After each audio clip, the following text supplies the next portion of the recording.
can see it in our eyes. We are the revolution. We want it all tonight. We want to take back what's rightfully ours. We are the revolution. I do have skills that make me a nightmare for people like you.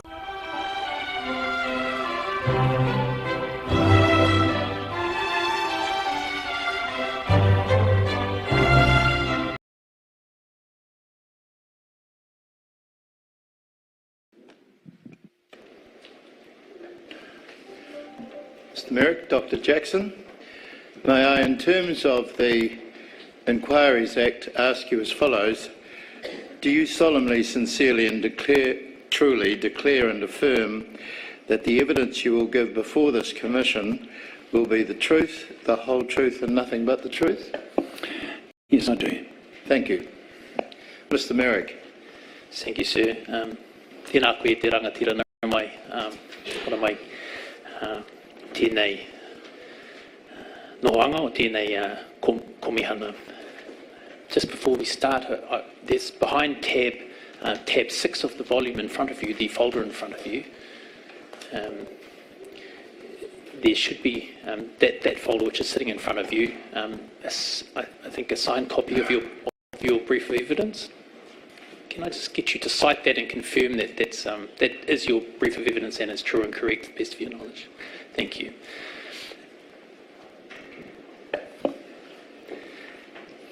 Now, in that brief of evidence, you've outlined the experience that brings you here, and I don't intend to cover that ground again today. That can be taken as read from your brief of evidence.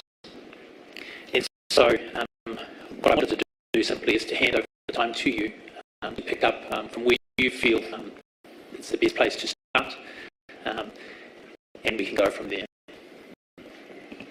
Got it. Kei te tīma te tēnei kōrero māku, kei te mihi ki te mana whenua o tēnei rohi o tama ki makaurau. Nei tēnei tētahi mokapono Ngāti Kahanga Ngāti Parau e mihi atu nei. Kia koutou te tipu, ka nui te mihi atu. E tautoko nei e manaki nei I tēnei kaupapa mui a tātou. Huri no te tipu tēnā koutou. Tēnā koutou. Kia koutou ngā moriahu, ngā mokapona pauri, kia kaha, kia toa, kia mana anui. Ko te tūmanako māku, ka pai a tātou kōrero e awhi nei, e tautoko nei I a koutou, mō a koutou mamaitanga, reira tēnā koutou. Huri no, tēnā tātou katoa. If it pleases the Commissioner, I'd like to begin at paragraph 14.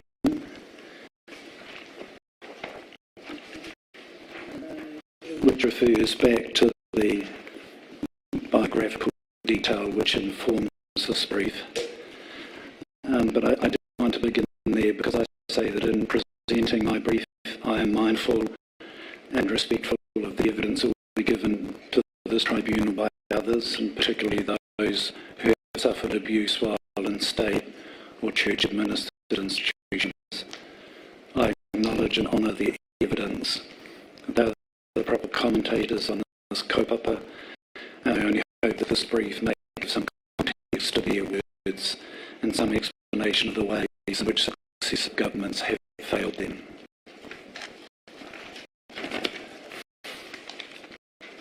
The brief has 5 parts, and because I'm mindful of the time, I'll try and condense different parts as well, but I'm happy to answer questions on any part of the brief. So part 1, he whakamarama, is just an explanation, and I'd like to pick up from paragraph 16. Over the last 4 years, I've been involved in research on the relationship between Māori and the criminal justice system. The research is an update of the 1988 report on the same issue, He Whaipaanga Hou. It's being conducted with 2 young researchers, Ngāwai McGregor and Anne Wapu, and a new report will be published early next year. The research has been distressing because of the stories that I've heard that have been shared by mokopuna who have done harm and those who have been harmed. That harm has included abuse and care. The research has also been distressing because so little has changed. As the Commission will know, Māori men make up 52% of the prison population, as they did at the time of He Whai Pāngaho in the 1980s. Māori women, however, now make up nearly 64% of the female prison population, but on average they were less than half that number in the 1980s. That is an especially shameful statistic. The research involved hui and interviews with over 6,000 Māori people, including 600 Māori men and women who are or were in prison. Of those 600 current or former inmates, over half were placed in state or church care as children, and over half of them were abused in care. I would also like to add that among those 600 were 44 who identified as tatapui, as gay or transgender.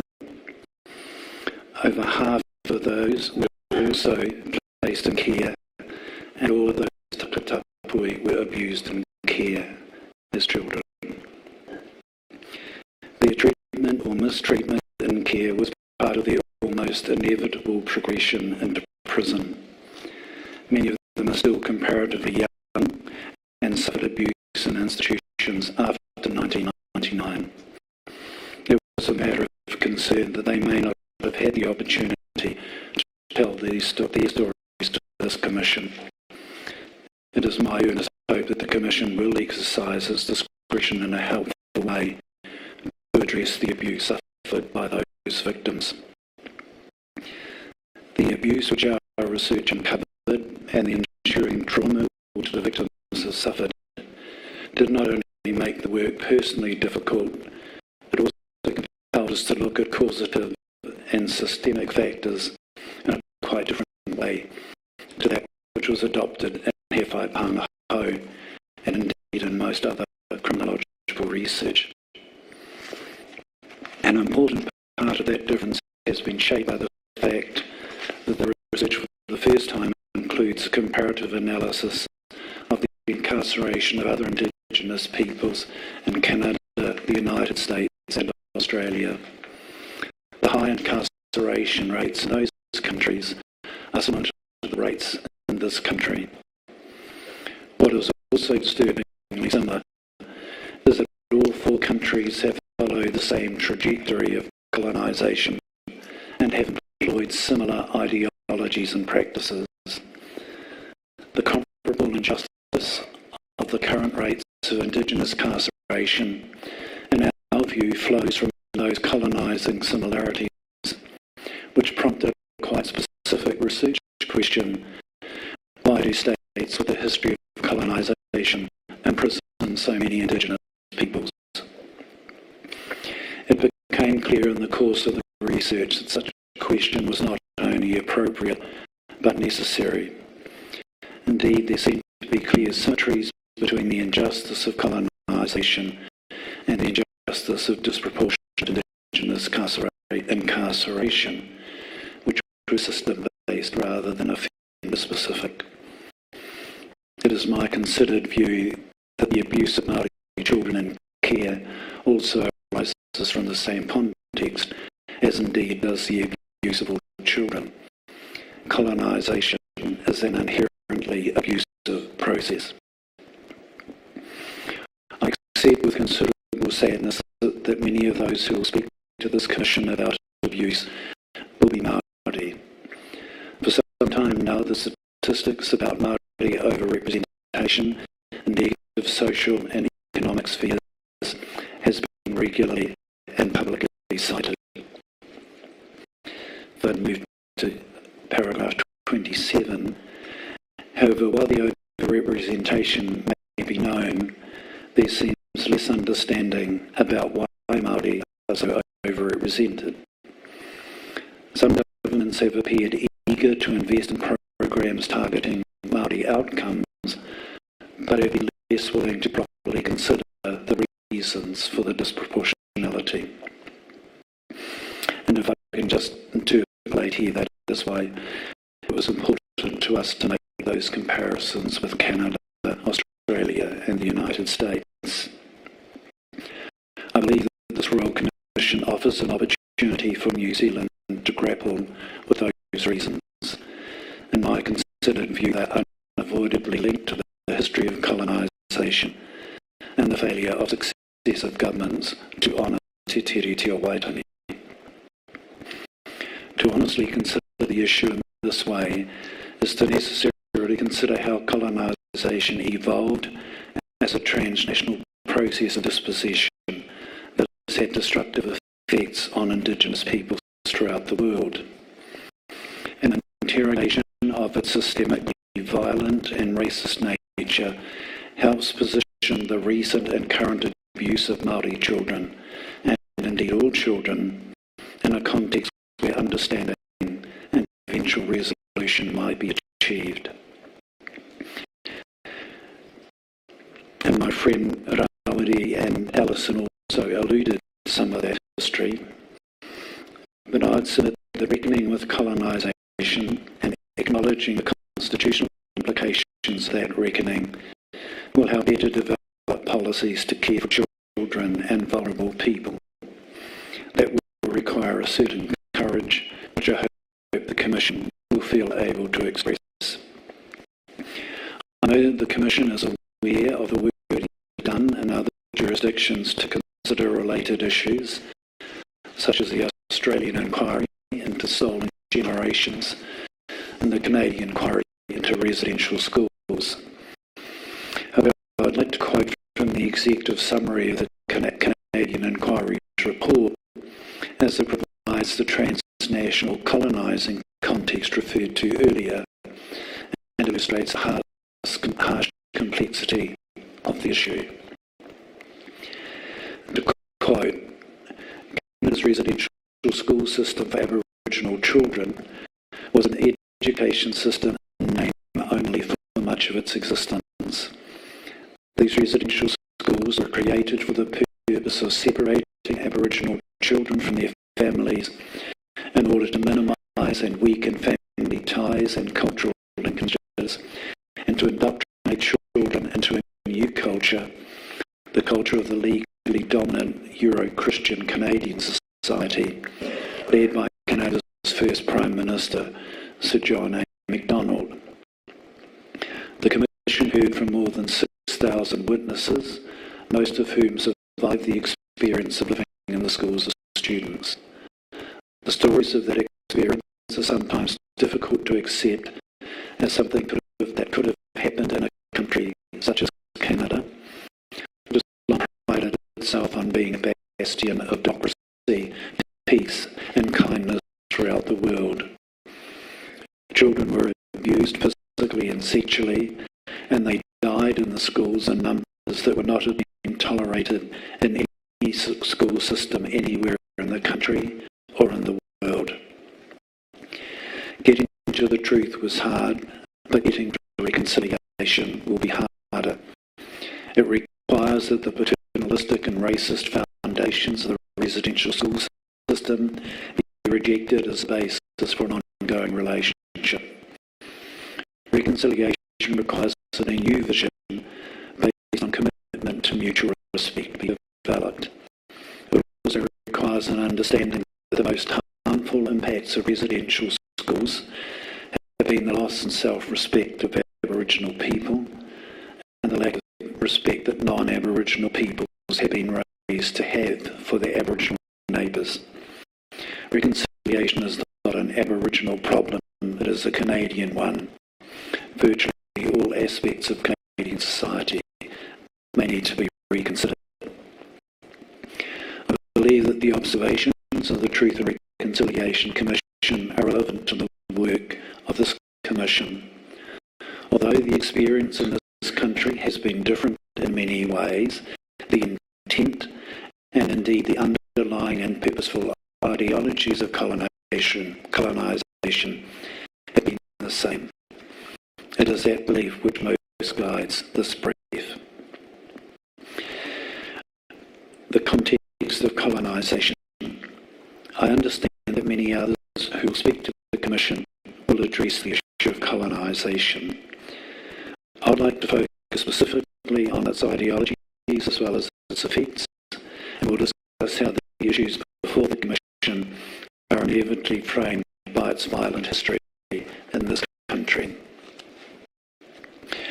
Words like colonisation, like colonialism and colonisation, are contested and often misunderstood. However, in simple terms, colonisation has always been a process in which people are dispossessed of their lands, lives and power. It is an inherently brutal process that has been defined by the United Nations as a crime against humanity. In this country, there has unfortunately been a historical reluctance to acknowledge either its true nature or the costs that it has exacted upon Māori. That situation has changed somewhat in recent years, but there is still considerable unawareness of its history and the ideologies which underpinned its development prior to 1840. Yet it is that history which provides context for both the general status of iwi and hapu today and for the particular antecedents that have shaped the issues before this Commission. It is also, of course, the context within which the text of Te Tere Tio Waitangi was signed. It is not possible to give a detailed chronology of colonisation of the world's indigenous peoples that has occurred since the arrival of Christopher Columbus in the Americas in 1492. However, the dispossession of Māori is part of that wider transnational history, and in my view, cannot be understood without some recognition of the forces and ideas which preceded it in the dispossession of indigenous peoples in the Americas and Australia. Those historical forces are the whakapapa explaining the colonisation of Māori. They were developed through centuries of European discourse about the status and even the humanity of indigenous peoples. Indeed, the development of racism as an ideology and the assumption that some peoples were inferior and could therefore be dispossessed by more superior races evolved contemporaneously with colonisation. One of the most influential colonising discourses derives from a series of canonical debates conveyed by the King of Spain in Valladolid in 1515. The purpose of the debates was to determine firstly whether indigenous peoples were fully human, and secondly whether they could be dispossessed in terms of the debate remit without damage to our conscience and in accord with justice and reason. The prevailing view of the debates was that indigenous peoples were in fact human, although not so fully human, they could not be dispossessed, provided it was done, to quote again, with kindness and gentle usage. It was essentially a race-based conclusion, and there is a certain contradiction in terms in the assumption that people could be dispossessed with kindness. Certainly the assumption was abused in the centuries that followed. Yet the idea that colonisation could somehow be humane and benevolent was adopted by the British humanitarian movement that became influential in the formulation of colonial policy in the 19th century. It led in turn to the notions of crownward faith and the honour of the crown, which have marked the dominant narratives about colonisation in this country. It has also led to the equally misleading presumption that colonisation was consequently somehow better here than elsewhere. It is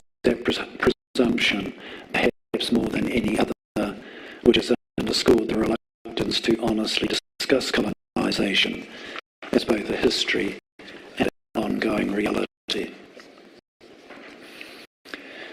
Colonisation has, of course, occurred in different ways in different places, but the ideas behind it have always remained the same.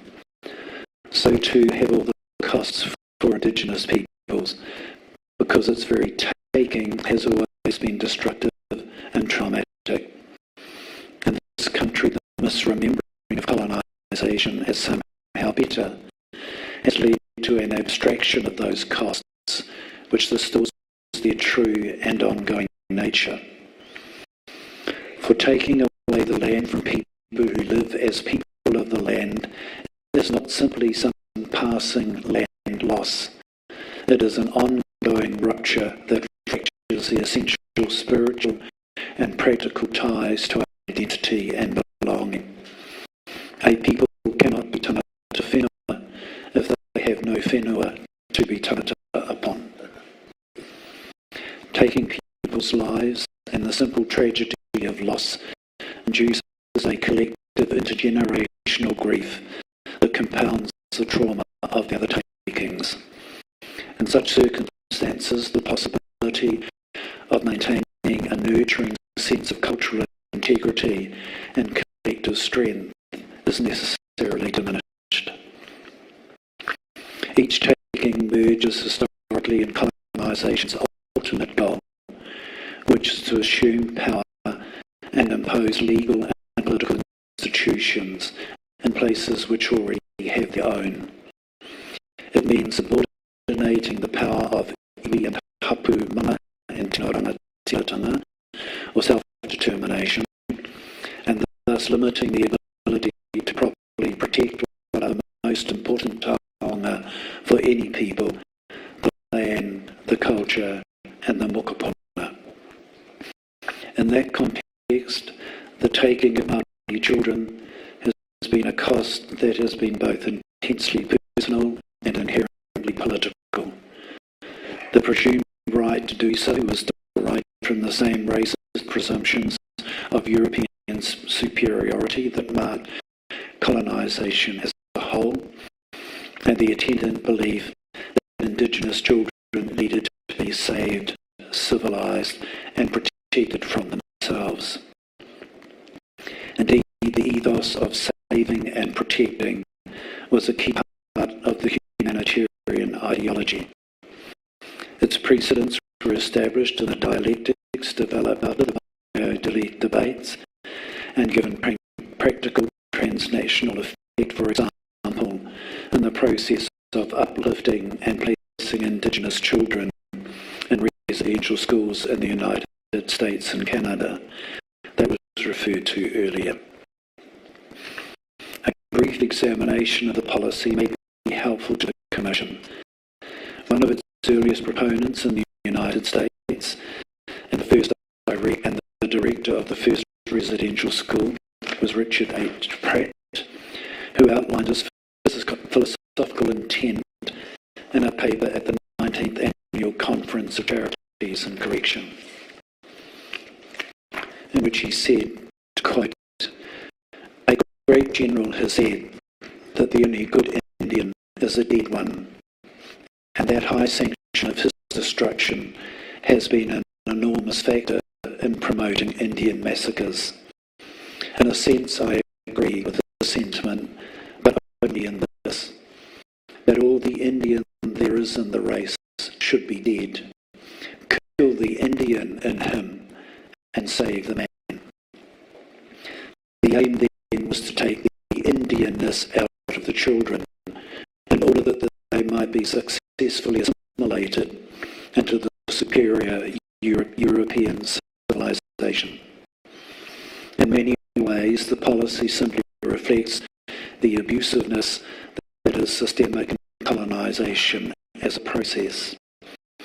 The consequent sexual, physical, and spiritual abuse that was consequently suffered by the thousands of Indigenous children in the schools was simply a dreadful manifestation of that inherent violence. It was not due just to some individual diversity. It was an inevitable inevitable and accepted expression of colonisation's purpose. The Truth and Reconciliation Commission referred to above described that purpose and the practice as cultural genocide. And to quote again from their report, cultural genocide is the destruction of those structures and practices that allow the group to continue as a group. States that engage in cultural genocide set out to destroy the political and social institutions of the targeted group. Land is seized and populations are forcibly transferred and their movement is restricted. Languages are banned, spiritual leaders are persecuted, spiritual practices are forbidden, and objects of spiritual value are confiscated and destroyed. And most significantly, to the issue at hand, families are disrupted to prevent the transmission of cultural values and identity from one generation to the next. And dealing with Aboriginal people, Canada did all of these things. Colonising governments in this country never established residential schools, but they shared the same assimilative intentions. They also assumed the same authority to take Māori children from their whānau. Their actions, as pertinent to this inquiry, may equally and properly be described as cultural genocide. Again, it is not possible in this brief to canvass all of the history which may fit within the definition of cultural genocide adopted by the Truth and Reconciliation Commission. However, some indicative examples may be listed using the component parts of its terminology, and I'm sure the Commission is aware of many more. And so, the first point which they raised, that land is seized, populations are forcibly transferred, and their movement is restricted. The wars which Dr. Waretini Karina referred to, the various Native Lands Acts and several dozen land acquisition statutes, the assault on Parihaka, Ngāti Whātua Ōrākei and Bastion Point, and its moment Ehumātao, are examples of that first component of cultural genocide. Languages are banned. The Native Schools Act 1867, the stories of those like Puti Puti Unekawa, also referred to in the evidence of Dr. Waretini Karina. Spiritual leaders are persecuted. Te whiti o Romamai and Tuhukākari, Te Koti Riki Arikirangi, Ruakinana. Spiritual practices are forbidden in the Tohunga Suppression Act. Objects of spiritual value are confiscated. The Taong and Wharenui now housed overseas. The Scottish Church policy which Othari and Kainga raised in Tuhoi and other rohe. And most significantly to the issues before this Commission, families are disrupted to prevent the transmission of cultural values and identity from one generation to the next. Closed adoptions is referenced in the statement of Allison. Social welfare and justice, youth justice facilities such as Koitere, Epuni and others, and the disproportionate taking of Māori babies. To paraphrase the Canadian Truth and Reconciliation Commission, in its dealings with Māori, New Zealand did all these things. It is therefore my submission that while the implementation of colonisation may have differed in some ways in this country, it has not been better. The intention to take has been the same as in other countries, and disposition is disposition, even when it is carried out with an allegedly honourable intent or kind usage. Colonisation has always been genocidal, the assumption of the power to take Māori children has been part of that destructive intent. The taking itself is an abuse. Part 3, tikanga and te tiriti o Waitangi. I acknowledge that the Commission is not mandated to be a deliberative body on te tiriti o Waitangi. However, Te Taumata Kahungunu, which I am a part, has long held the view that the authority assumed by the Crown to remove Māori children from their whānau is not consistent with te tiriti. This view was supported at the hui called by the Whānau Order Commissioning Agency earlier this year to establish an independent Māori review of current oranga tamariki policies.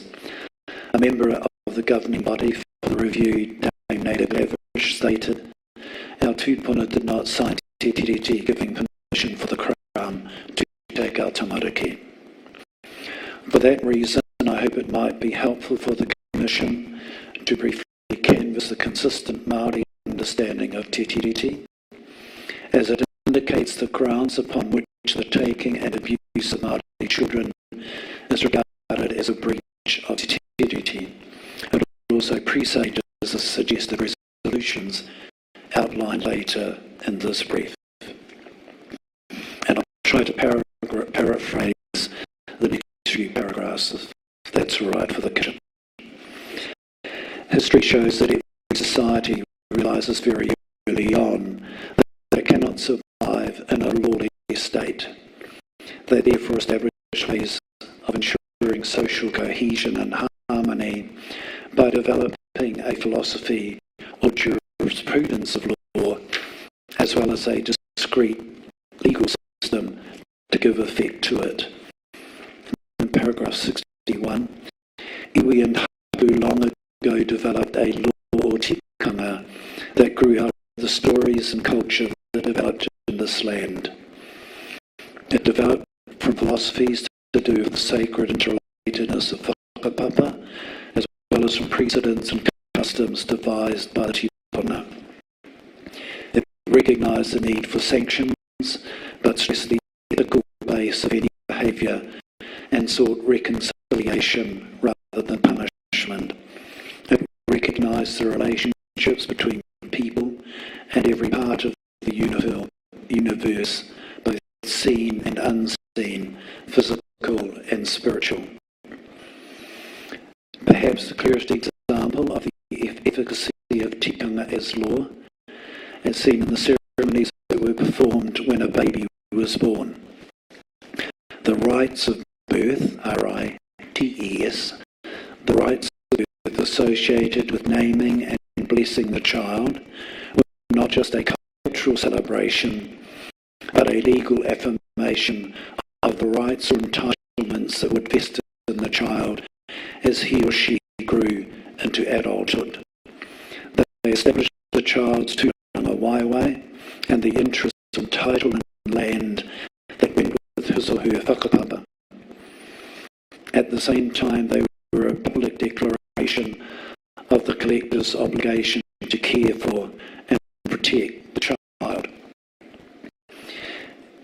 It may be helpful to refer the Commission, that's not mentioned in the brief, to the Native Land Act of 1867 and subsequent regulations, which actually initiated policy moves to ban Māori childbirth ceremonies, and particularly the burying of the afterbirth or whenua in the whenua of the child. Paragraph 63, tikanga as law itself was thus relational as well as values-based. It was bound by the ethics of what ought to be in a relationship, as well as the values that measured the tapu and mana of individuals and the collective. Paragraph 64. In all cultures, law was symbiotic with the exercise of political power. The effective exercise of mana or tino tiratanga was prescribed by tikanga, which in turn was given efficacy by and hapu. The concept of mana as a political and constitutional power denoted an absolute authority, and it was made up of what may be called the specifics of power. A, the power to protect. That is a power to protect monarchy and be the kaitiaki for everything and everyone within the polity. B, a power to define. That is the power to define what should be protected and the power to define the rights, interest and place of individuals and collectives. C, a power to decide. That is the power to make decisions about everything affecting the well-being of the people. And D, a power to develop. That is the power to change to meet new circumstances in ways that are consistent with tikanga and conducive to the advancement of the people. But if iwi and hapu were independent, they were also necessarily interdependent through whakapapa. The mana of one polity was necessarily connected to the mana of another in the same way that individuals were interdependent, and the mana of humans was inseparable from mana whenua, mana Moana, and mana atua. Within this reality, two fundamental tenets underpinned mana and tino rangatiratanga and determined how they could be exercised. Firstly, the power was bound by law and could only be exercised in ways consistent with tikanga and thus the maintenance of relationships and responsibilities. Secondly, the power was held by and for the people. That is, it was the taonga handed down from the tipuna to be exercised by the living for the benefit of the mokopuna. The ramifications of those prescriptions was that mana was absolutely inalienable. No matter how powerful rangatira might presume to be, they never possessed the authority nor had the right to give away or subordinate the mana of the collective, because to do so would have been to give away the whakapapa and the responsibilities bequeathed by the tipuna. It would have been to abdicate the responsibility to protect the people and the land. To hold mana and tino rangatiratanga was the only way in tikanga terms to hold the mana of every child acknowledged in the rights of birth. The fact that there is no word in Te Reo Māori for seed, C-E-D-E, is not a linguistic shortcoming, but an indication that to even contemplate seeding or giving away mana would have been legally impossible, politically untenable, and culturally incomprehensible. It was those legal and political understandings which naturally guided the process of treaty making. For like all polities, iwi and hapu have a long history of negotiating treaties with each other. It predates Te Tiriti o Waitangi and was known in Ngāti Kahungunu as Te Mahi Tūpono, or the work to bring people together. Like tikanga as law, treating was a relational process dependent upon mana and the notion of equitable interdependence.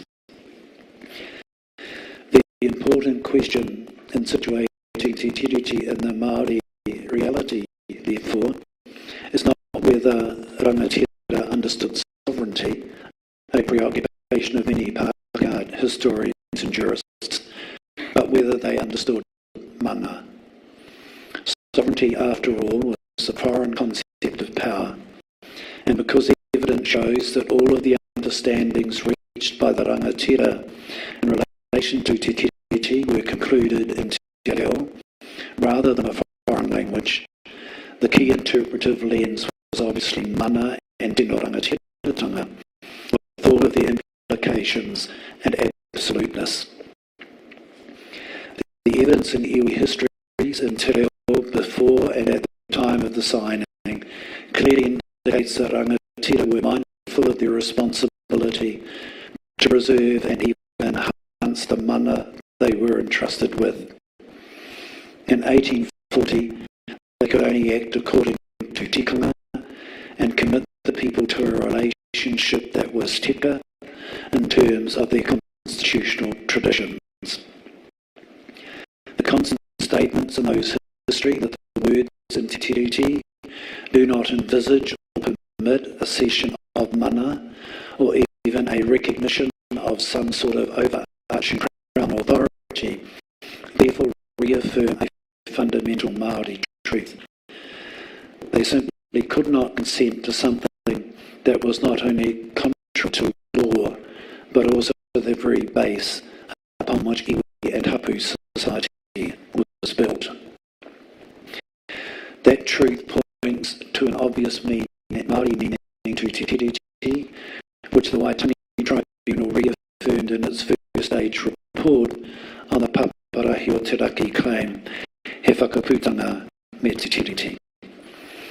In its report, the tribunal declared that Māori did not cede sovereignty to the Crown, but rather sought the recognition of what the tribunal has called different spheres of influence. They retained mana and tino rangatira because that was a prerequisite to any equitable relationship. The tikanga understanding of Te Tiriti is affirmed by the tribunal may be illustrated with an analogy. For just as part of the responsibility of mana was to recognise relationships with others and to expect that they would reciprocate by ensuring that their people did nothing to impinge upon one's own harmony and well-being, so rangatira actively sought a relationship with the Crown through Te Tiriti and granted it a limited power, kāwanatanga, to ensure its people did not impinge upon the mana of iwi and hapu. Māori linguists have explained the nuances of the words in Te Tiriti, but the legal and political realities of iwi and hapu give those nuances a specific meaning.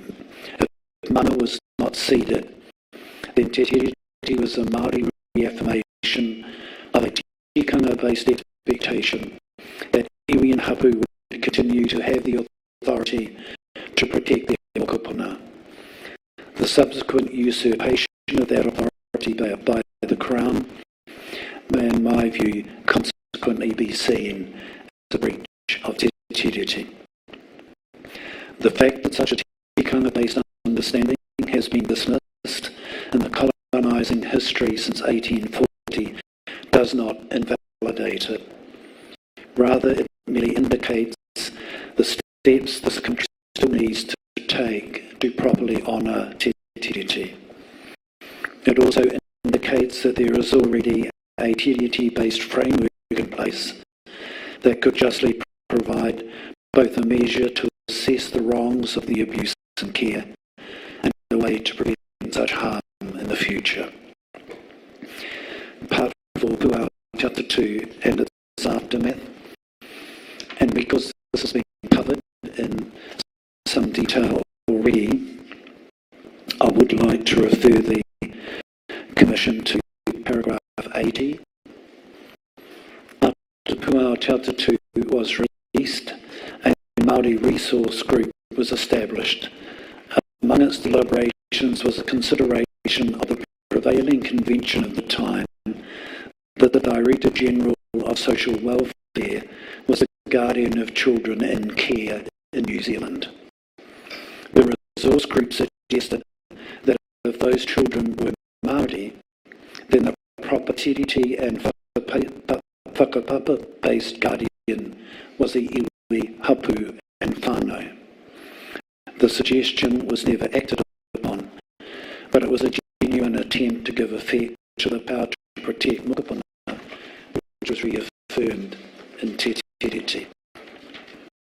It also presaged the Waitangi Tribunal finding that Te Tiriti envisaged different spheres of influence, and the logical tikanga assertion that care and protection of mokopuna was inherently a Māori sphere of influence. It is my considered view that the failure of the Crown to acknowledge their power to protect vesting in iwi, hapu and whānau is a continuation of the denial of what Te Tiriti actually means. It is part of an ongoing colonising dialectic, which is not ameliorated by the recent moves by oranga tamariki to establish relationship agreements with iwi.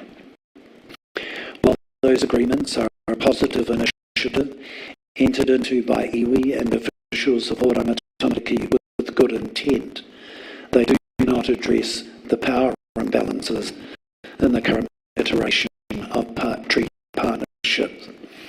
Neither do they address the systemic and historical issues which led to the uplift and abuse of Māori children.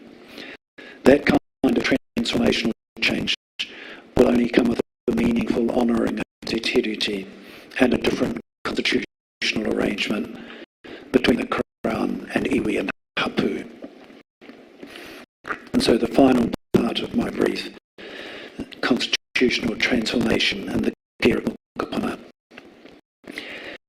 It may seem outside the terms of reference of this commission to consider issues of constitutional transformation. However, it is my submission that the ultimate resolution of the issue of abuse and care, and of children in care in general, resides in returning the care and protection of mokopuna to iwi and hapu. That necessarily means something more than an iwi responsibility for care within parameters prescribed by the Crown. It ultimately requires a shift in the constitutional decision-making processes, which finally acknowledges that Māori have the right to self-determination in its fullest sense. Such a discourse is not a new one for Māori. As referred to earlier in the brief, it was the base of relationships envisaged in Te Tiriti in 1840. In subsequent years, it was the motivation for the establishment of the Kotahitanga and Kinitanga movements, as well as the establishment of the Māori Parliament in 1892. The discussion has not changed over the years because Māori people have always sought equitable and conciliatory arrangements with the Crown. That is consistent with tikanga, as well as necessary if the injustice of colonisation is to finally be remedied. To address that issue as part of a discussion about the care of all our mokopuna seems a good place to continue that dialogue. At a national hui of Māori in 2010, the issue is once again raised, which led to the Iwi Chairs Forum establishing a working group, Mātike Mai, to discuss the issue with Māori around the country. I was asked to convene the working group, and Professor Margaret Mutu was appointed as chair. The brief given to the working group was to hold discussions about a new constitutional framework based upon tikanga, the 1835 Declaration of Independence, He Whakaputanga, Te Tiriti o Waitangi, and relevant international human rights instruments. Over the next 5 years, the working group held 252 hui, and the associated rangatahi group organised 71 anga with young people.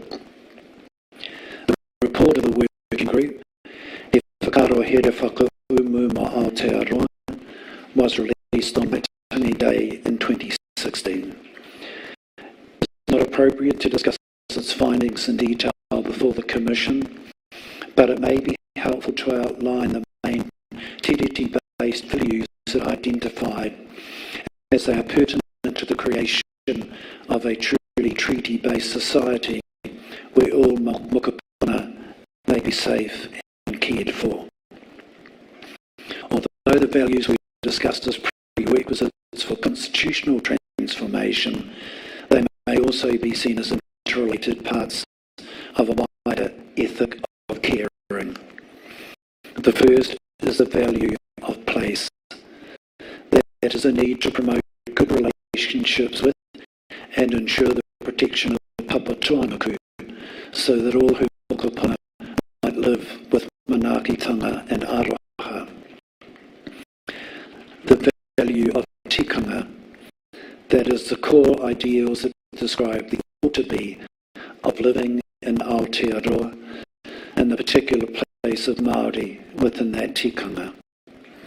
The value of community, that is the need to facilitate good relationships between all peoples. The value of belonging, that is the need for everyone, and especially the young, to grow with a secure sense of belonging.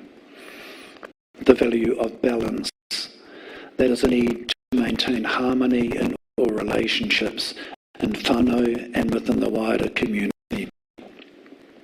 The value of conciliation, that is a need to guarantee a conciliatory and consensual democracy.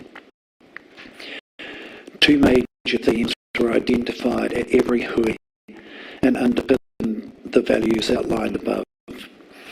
The first was that the land was a taonga that should be protected for all. The second was that mokopuna were all taonga who should be free to grow in a safe and loving whānau. The values and themes identified were then incorporated into different constitutional models based on the notion of different spheres of influence suggested by the Waitangi Tribunal. In each model, the care of mokopuna Māori was rightly placed in the tino rangatiratanga sphere of influence. It was acknowledged throughout the hui that in relation to the well-being of children, there were instances where for various reasons mokopuna might be unsafe. However, it was also clearly expected that the authority to decide whether the child might need to be removed and other care provided was equally rightly a decision for iwi and hapu to make. It was also clearly recognised that any removal needed to be within the child's whakapapa and involve the assistance of the whānau to address whatever social or economic issues it might have. The word rangatiratanga can literally be translated as weaving the people together. Ranga is to weave, tira is the group of people. And it is that sustaining and mending of relationships that has always been fundamental to the proper Māori care of Māori children. Those conclusions were part of the long struggle of iwi and hapu to have the treaty honoured and to at last address the injustice of colonisation. The historic abuse of mokopuna Māori is one of colonisation's most egregious wrongs. If this Commission finds some way to offer solace to those who have been abused, that will be some measure of justice long overdue. If it frames that comfort in a willingness to systemically and constitutionally address the overarching injustice of colonisation, that will be a justice which offers hope for the future. Kia ora. Tēnā koe. I wanted just one additional question, whether you had any comment around Section 7AA of Moana Tamariki Act, which is a new provision. You've touched on it earlier in your evidence, but whether you wanted to elaborate on, I think that goes far enough against the quarter that you've given us this afternoon. If I could just preface my response by repeating a point I made in the brief, that iwi certainly, and I believe on the ground staff in Oranga Tamariki have entered into those agreements with good intent. But they are systemically flawed because they do not address the power imbalances which exist. They retain the power of decision making with the Crown and do not acknowledge the right inherent in Tēnā Rangatiratanga for iwi and hapu to make those decisions. The second part of my response is that the rhetoric currently used by the Crown is to establish relationships that are by and for Māori. And there is some value in that depiction of the relationship, but it is actually also inadequate. If I can draw what might seem a far-fetched analogy, but nevertheless true.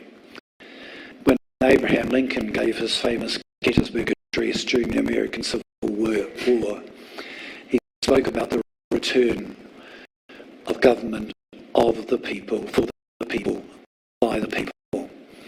The treaty does not require a relationship just for and by Māori. It requires a relationship of Māori, in which Māori have the power of making decisions. And that's the, if you like, philosophical shortcoming and the whole idea of relationships based by and for Māori. Kia ora. I don't have any further questions, and I'm conscious that others might. So I'll just take this opportunity.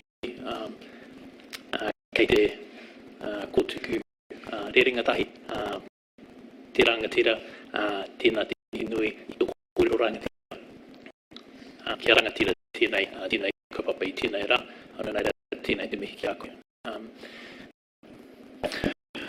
O he mihi ki a korua ko Julia e tautoko nei a whinei a hau I tēnei tuhi tuhi mo tēnei reporta tēnā korua. Kia ora. Thank you. Are there any council who wish to speak?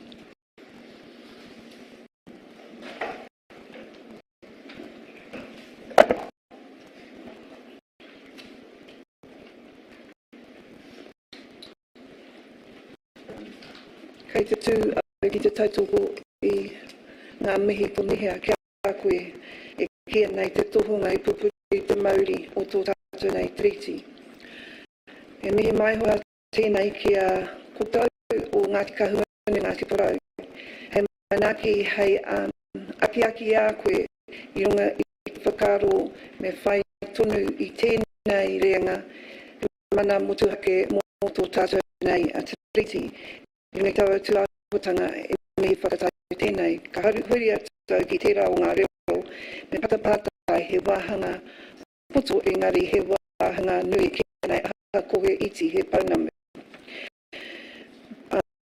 I notice in your brief, which is carefully constructed, you've tried hard to limit the disclosures to yourself in the current project you're doing to events between 1989 and 1999, and the interviews that you conducted with people who have been in state care in that period. One of the matters that you don't elaborate on is, did you notice, as Ms Green did, that the numbers of Māori really escalated in significant levels between the research that you done in 1988 and your current research?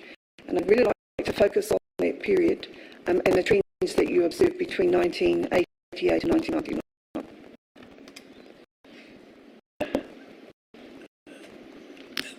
The numbers of Māori men in prison has remained constant at around 52% for over 40 years. The sharp increase has been in the numbers of Māori women imprisoned, which coincides with the implementation of neoliberal policies, what I call the criminalisation of poverty, a lot of Māori women who are in prison for crimes of poverty, and the rise of a rate in the 1980s of less than 10% of the female prison population being Māori to now being 64%, which in the research we've done per capita now makes Māori women the most imprisoned group of women in the world. But while that increase has been stark in the last 30 years, I think it's part of a longer trajectory as well, which is part of colonisation as well, because in the periods of the most assimilative pressure being placed on Māori people in the 19th century, a lot of that assimilative pressure was placed on Māori women, and the role that Māori women played in Māori society. And so there was not only an attack on the integrity of whānau, there was a specific attack on the role of Māori women, which particularly infected the integrity of whānau, and the intergenerational effects of them played out. The intergenerational effects of that were exacerbated constantly by the criminal justice system being the enforcement arm of the Crown. But what happened from about the mid-1890s, for the next 60-odd years, was when Māori were classified at the end of the 19th century as a dying race. We retreated to those safe, largely rural areas that had not been confiscated. So there was little contact comparatively little contact between Māori and Pākehā people. And so the Māori imprisonment rate, which has soared during the wars, when Māori who resisted the confiscation of land were imprisoned. So there was a criminalisation of Māori resistance. So the prison rate rose, but then with the dying race and the retreat into rural safety, the imprisonment rate declined. Then in the Second World War, with the passage of national emergency manpower regulations, when Māori began to be moved into the cities to provide labour in the essential wartime industries, in the beginning of what some people call the urban drift, but I prefer to call it an urban shift, because Māori did not just drift into the cities, it was shifted because of politico-economic policies. And after the war, that exacerbated with the taking of more Māori land, which is catalogued and research done on Town and Country Planning Act, the Public Works Act and so on. Māori were moved more into the cities to provide labour in the burgeoning manufacturing industries.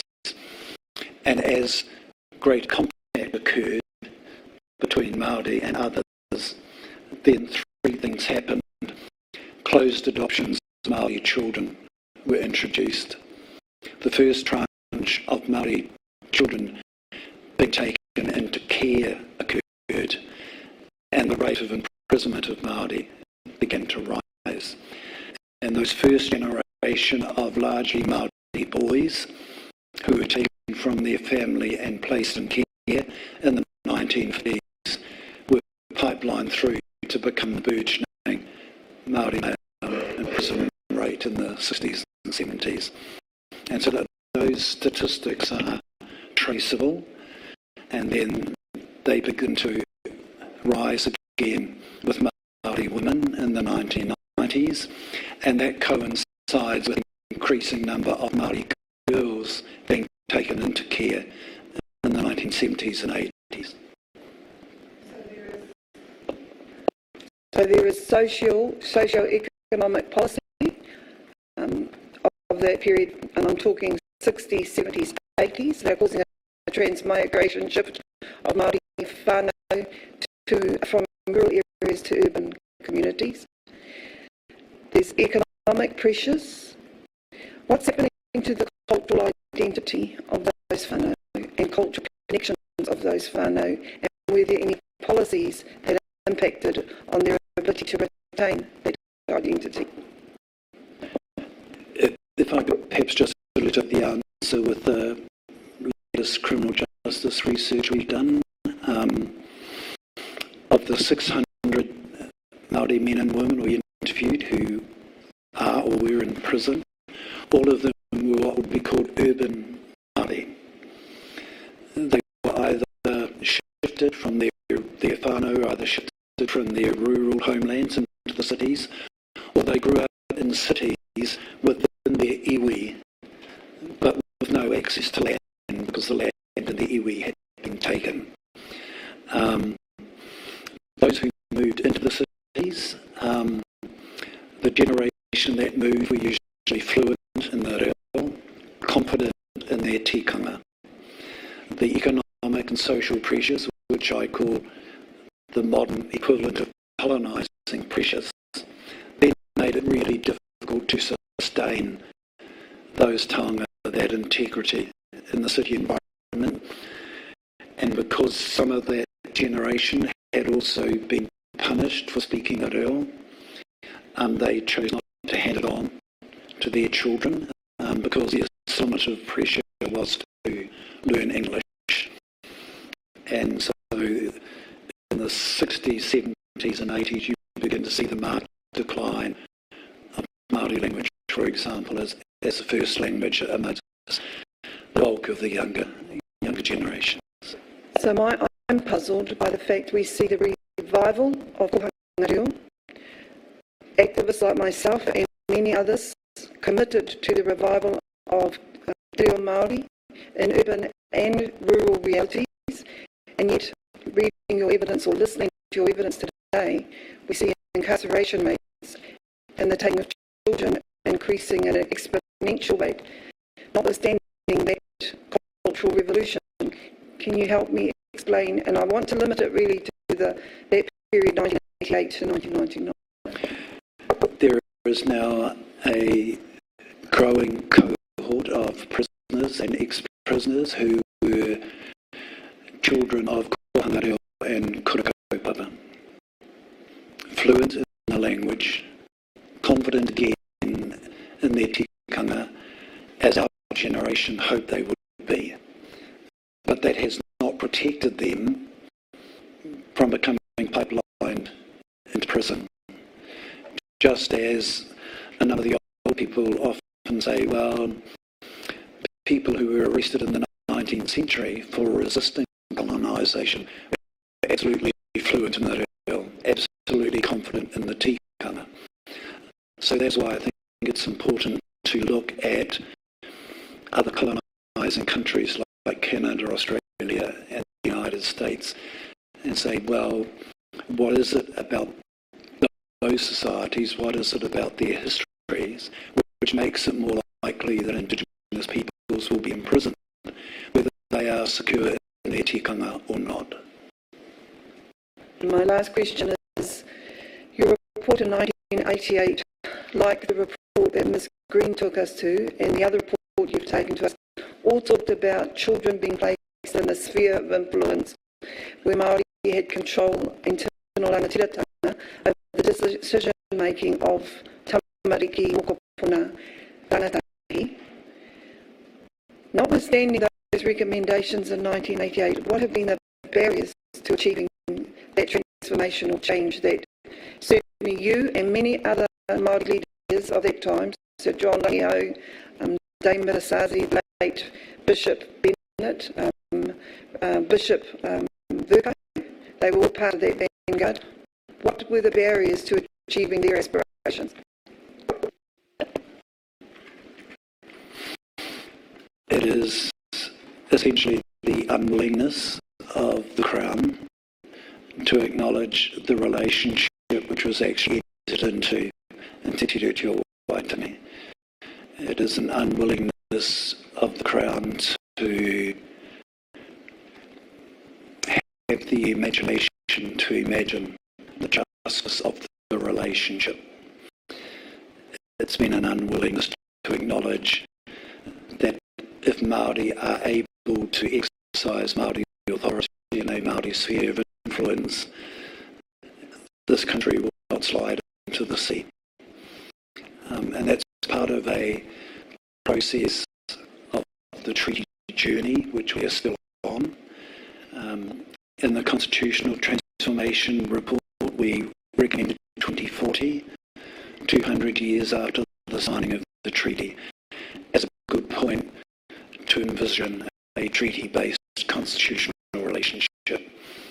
And I think it may take that time to encourage the conversation, the social conversation which is needed for that to occur. But the barrier has been the Crown unwillingness to listen to Māori concerns. And I suggest to share power has also been a major barrier, particularly in the context of what you also mentioned in your brief, the desire now for Māori to design your own systems and to implement those systems with appropriate resources. Well, one of the currently popular Crown terms at the moment is co-design, which is rather like the relationship agreements that are being entered into between some iwi and Oranga Tamariki. Sounds good in theory, but in practice you are co-designing a relationship where the Crown retains absolute power. And so that's not an equal territory-based co-design, whereas a territory-based process of constitutional transformation will help with that, I think. Thank you enough for your evidence. Kia ora. Thank you so much, Moana. Kia ora. Thank you, Ms. Sykes. Are there any other council who wish to address questions to Dr. Jackson? There aren't. Colleagues. Dr. Iruiti?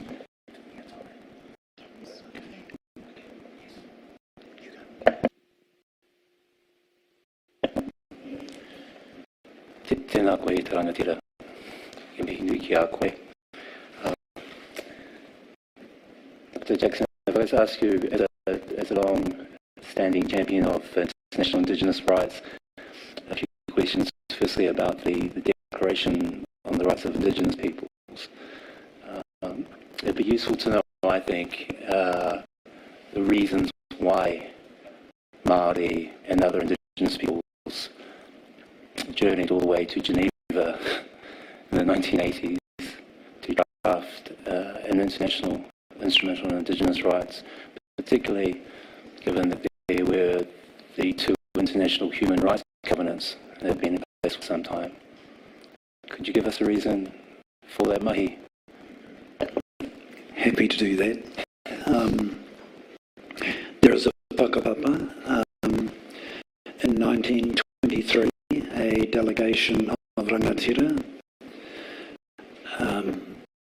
frustrated at the inability to meet with the Crown in the person of the monarch in London, heard about a new international organisation that had been established after the First World War called the League of Nations in Geneva.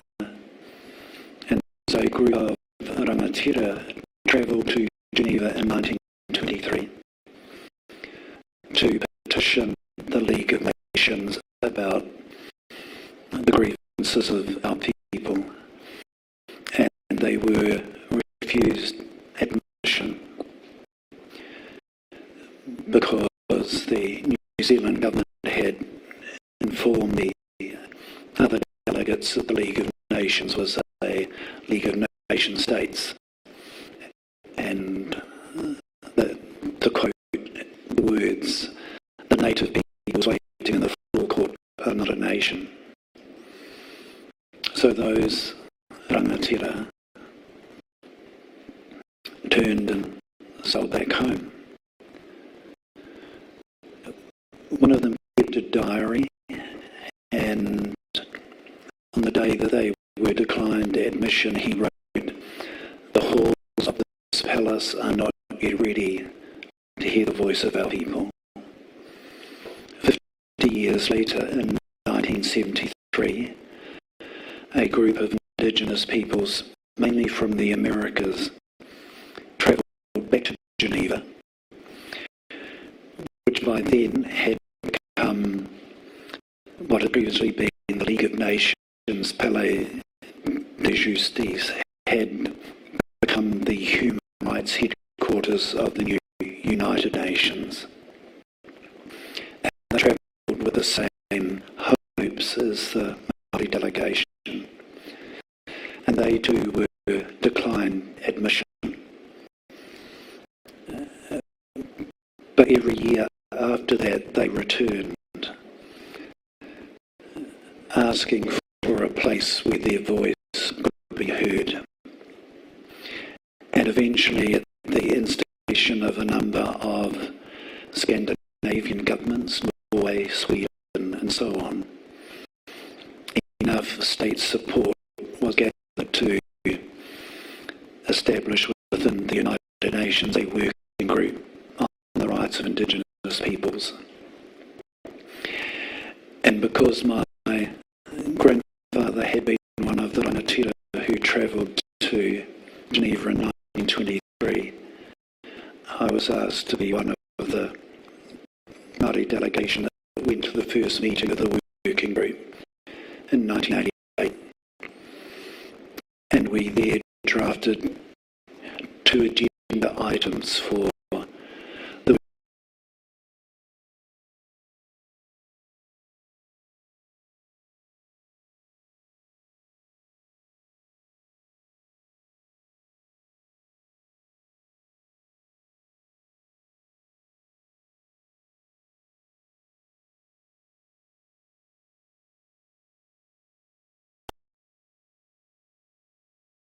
fundamental human rights pertaining to Indigenous peoples. There were discrete conventions being developed, the Convention on the Rights of the Child, the Convention Against Elimination Discrimination Against Women, and so on. And so we thought it was important that there should be an international set of minimum human rights standards for Indigenous peoples.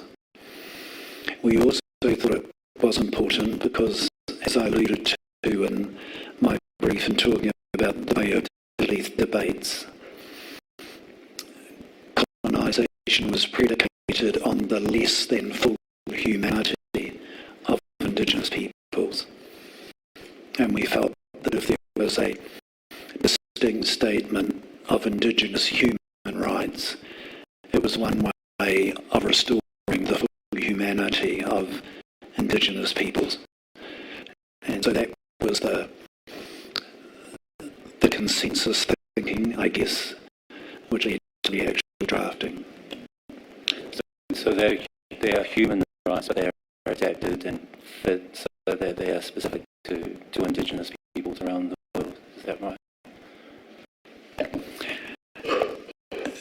I can perhaps illustrate that best if it's helpful by referring to Article 3 of the Declaration, which is the right of self-determination.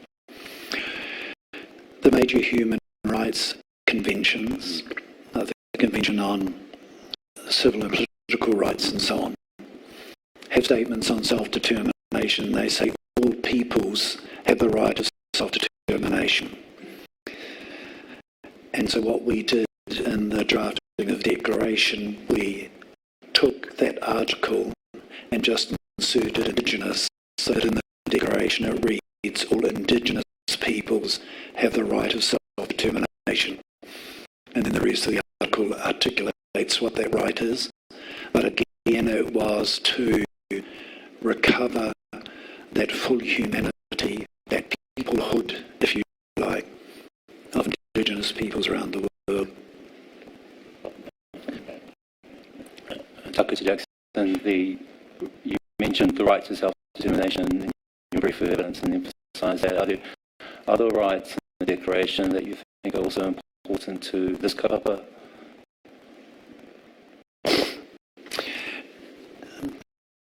can just contextualise that again. Yes, there are. The drafting of Article, or the inclusion of Article 3 in the Declaration was regarded as crucial by Indigenous peoples because it's from that seminal right that all other rights flow. So you can't have a right, for example, to education in your own language, which is another article in the Declaration, unless you have the right to self-determine what that education should be.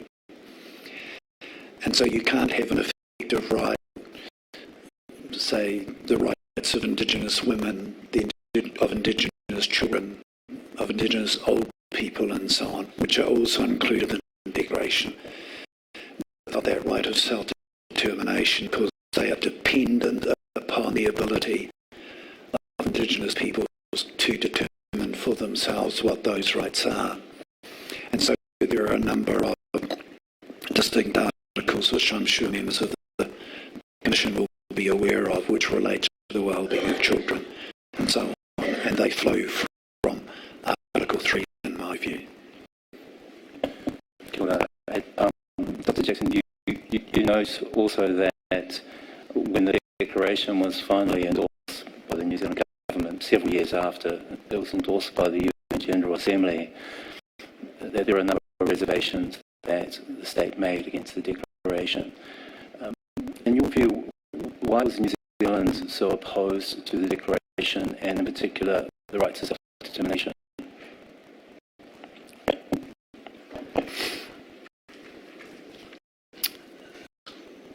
I mentioned in my brief the work we've done in the criminal justice research on Canada, Australia, the United States and New Zealand, what I called the settler colonial state. They opposed the right of self-determination being included. The arguments were that when the program of decolonisation began after the Second World War, the right to self-determination was articulated as part of the right of peoples who had been colonised to be independent again in their own countries. So the great independence struggles in Africa and Asia and so on. The settler state governments, New Zealand, Australia and so on, sought to limit the right of self-determination to exclude Indigenous peoples in New Zealand, Australia, Canada and the United States, and they did that by inventing a doctrine called the Blue Water Doctrine, which said that the only peoples who are entitled to self-determination are those whose colonies are across a stretch of blue water from the governing authority.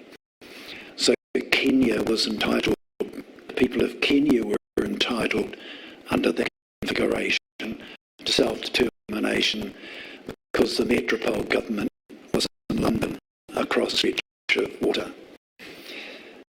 Māori, Indigenous peoples in Canada and so on, under that configuration were not entitled to self-determination because the government in those countries was not across a stretch of water.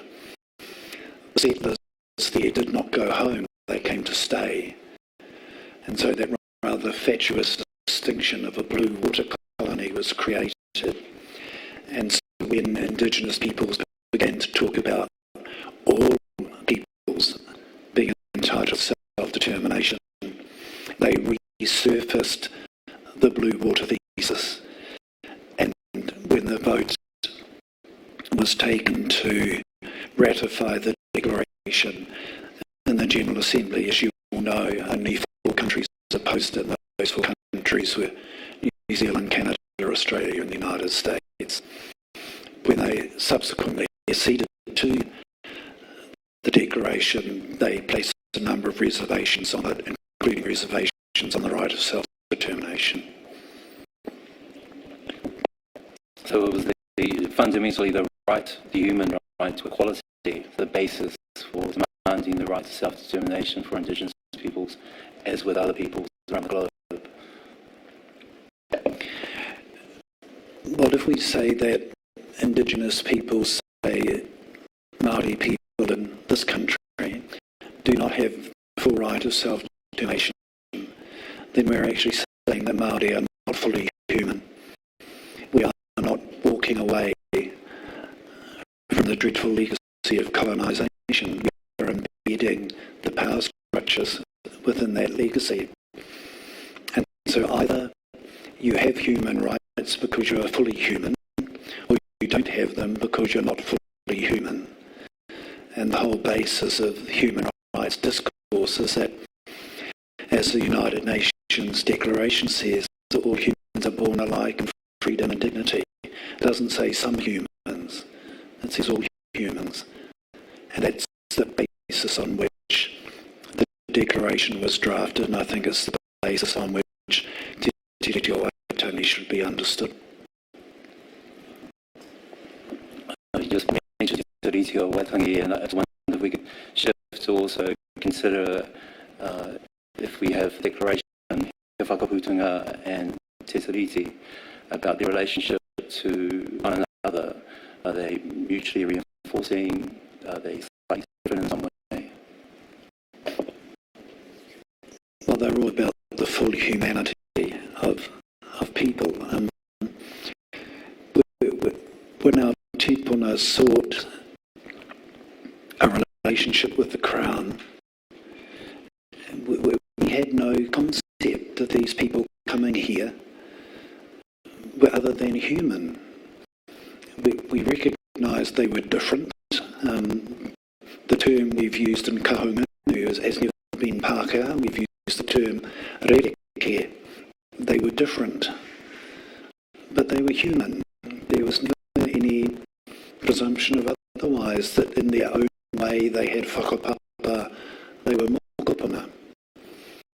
Colonisation created a situation in which Māori were not seen in the same way, and that's been the basis on which the Crown has interpreted the treaty, that it is some superior humanoid creation which can rule over Māori, and that's not the basis for an interdependent conciliatory relationship, I don't believe. And so Te Tiriti, the declaration, He Whakaputanga, to me, are part of the overall constitutional framework which gives us an opportunity to be something quite unique in this country and create something which will, I think, help prevent the abuse that this Commission is tasked with dealing. Kia ora taku to Jackson. I note also that your tikanga-based construction of Te Tiriti is a long-standing one from memory, and is a long-standing construction that you've had, and well before the He Whakaputunga Tribunal report. Is that correct?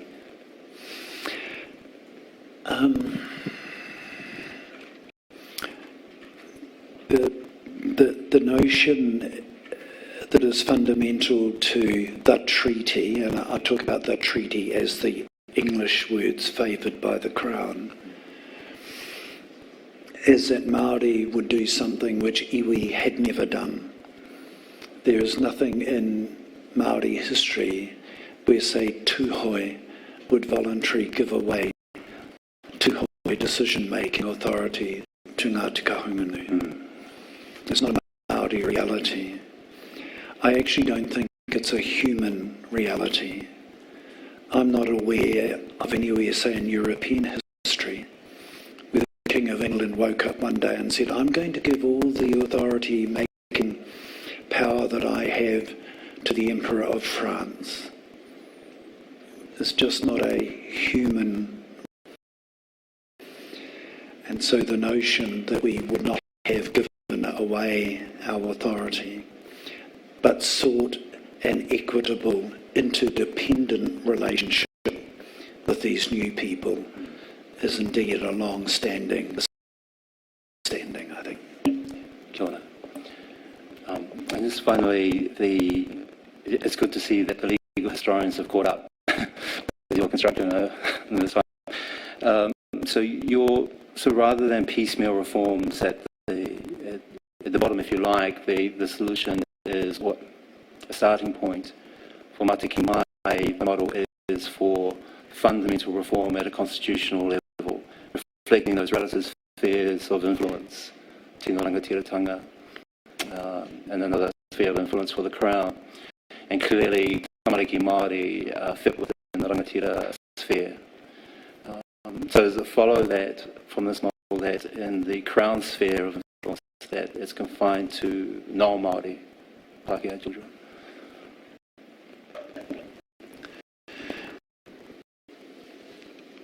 But because our people in the constitutional transformation process taught values rather than constitutional models, they wanted constitutional transformation but talked more about the values which should underpin it, which is why the trouble about spheres of influence was really helpful, because it enabled us to frame models. And so the sort of models we looked at, and there are several in the report, were the two spheres, if you like, the rangatiratanga sphere, the kāwanatanga sphere, and then what we called a relational sphere, where we would come together within the treaty relationship to make joint decisions about matters of common interest. Some issues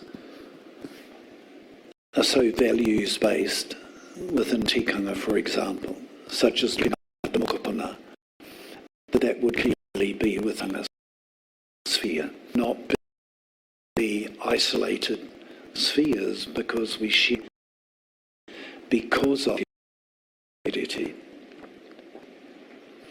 Kia ora. Colleagues? No questions, thank you. Colleagues? Gibson. Tira Takada Jackson, tina koe. If I'm understanding you right and appreciating the power, the wisdom, the maturanga behind what you say, we may make some progress in the short term with values, with tikanga-based frameworks, but to sustain what we are striving to around abusive care for tamariki mokopong and young people, vulnerable adults, ultimately we need to sustain some kind of constitutional transformation, which I'm understanding right falls out of Te Tiriti as opposed to Te Tiriti falling out of the Constitution. And alongside that, talk about the various international human rights instruments. Is there a tension between the United Nations Convention on the Rights of the Child and the paramountcy of the child, perhaps individual, and the United Nations Declaration on the Rights of Indigenous People, with more of a collective rights focus? Is there a tension, or is there a misinterpretation and misrepresentation about what can be achieved together with it all? No, I think the tension exists because people misinterpret the notion of collectivity in tikanga. The interests of the child are paramount in tikanga, but they're paramount within a collective. You can't isolate the child from the whakapapa to which he or she belongs. So to talk about the paramountcy of the child is to talk about the paramountcy of the whakapapa to which he or she belongs. There's not a tension there. The tension arises because under the individuated notion that permeates, say, the oranga tamariki legislation and so on, it actually isolates the child, whether the child is Māori or Pākehā or whatever. It's the interests of that individual child which are paramount. a contradiction in terms. The child is paramount within the whakapapa to which they belong. Kia ora. Thank you. Thank you, Dr. Jackson. The Royal Commission has been the beneficiary of your remarkable clarity of expression. Mr. Merrick, I think we should conclude the day. Madam Registrar, will you connect us with Ngāti Whātua?